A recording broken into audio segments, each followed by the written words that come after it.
this video will be about the character sketch of French. यदि आपने story the last lesson पढ़ी है तो आपको इसके कैरेक्टर के बारे में ज़रूर ही जानना चाहिए।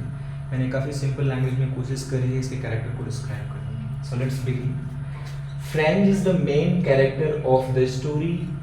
जो कहानी है उसका मेन कैरेक्टर है, हालांकि एक और मेन कैरेक्टर है एम हैमिल, बट इसका भी कैरेक्टर कहीं ना कहीं एक नैरेटर है तो इसका कैरेक्टर इंपॉर्टेंट हो जाता है। He narrates the story to all of us, और कहानी जो है वो हम सबों को फ्रेंच ही नैरेट करता है।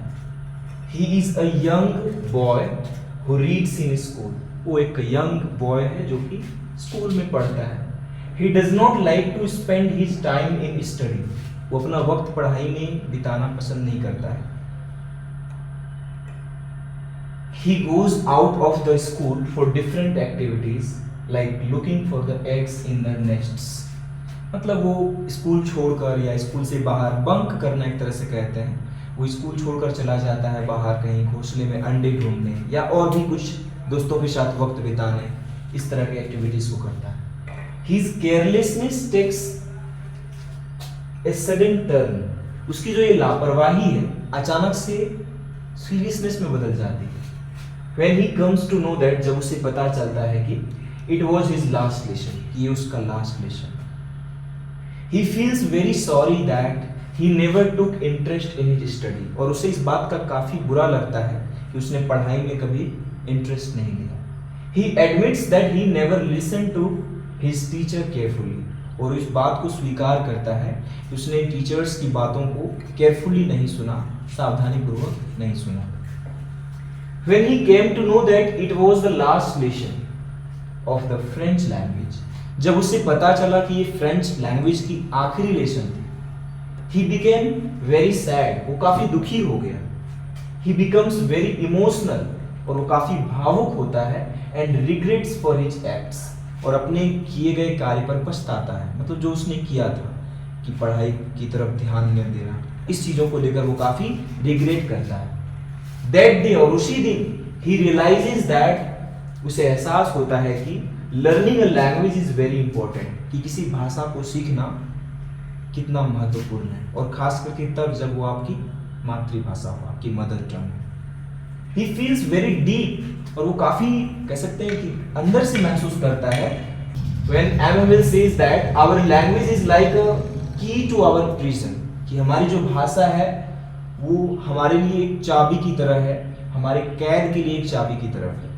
मतलब यदि हम कैद हो जाएं, अब चूंकि देखिए कहानी ही बेस्ड, आप जानते ही हैं किस तरह से जो है प्रशा और फ्रांस के बीच में जो वॉर हुआ था, और फिर प्रशा ने फ्रांस के 2 स्टेट्स पर कंट्रोल कर लिया था अपना, और वहाँ पर उन्होंने ऑर्डर किया कि नहीं, अब वहाँ फ्रेंच नहीं बल्कि जर्मन पढ़ाई जाएगी। तो इस चीज़ को लेकर है, तो समझ ही सकते हैं मतलब यदि हम किसी के अधीन हो गए तो फिर हमारे पास हमारी पहचान क्या रह जाती है? हमारी भाषा, हमारी मातृभाषा। और आपको मैं बताना चाहूँगा कि बहुत सारे ऐसे कंट्रीज़ थे जब ब्रिटिश कॉलोनी बने हुए, जैसे कि हम वेस्ट इंडीज़ कह रहे हैं, आज देखते हैं साउथ अफ्रीका कह रहे हैं, तो ये सब कंट्रीज जब अंग्रेज़ों के अधीन आए तो ये सब लोगों ने अपने कल्चर और अपने भाषा को भी छोड़ दिया, और उनको पता ही नहीं, आज भी नहीं पता है उनकी खुद की भाषा क्या थी। इस वजह से वो अपना पहचान गंवा बैठे। देखिए कभी लोग अंग्रेजी भी बोलते हैं, थोड़ा अजीब से तरीके से बोलते हैं, उनका एक्सेंट काफ़ी डिफरेंट होता है, लेकिन हमारे साथ ऐसा नहीं हुआ। हमने अपने हिंदी भाषा को संजो कर रखा, प्रोटेक्ट करके रखा, और भाषा जीवित रहती है तभी जाकर आपका कल्चर भी जीवित रहता है। थोड़ा बहुत जो आप अपने कल्चर को आज भी जिंदा देख रहे हैं, इंडिया अपने कल्चर के लिए जाना जाता है, और ये जो जिंदा है वो एक ही वजह है कि हमारी भाषा आज भी हमने बचा कर रखी।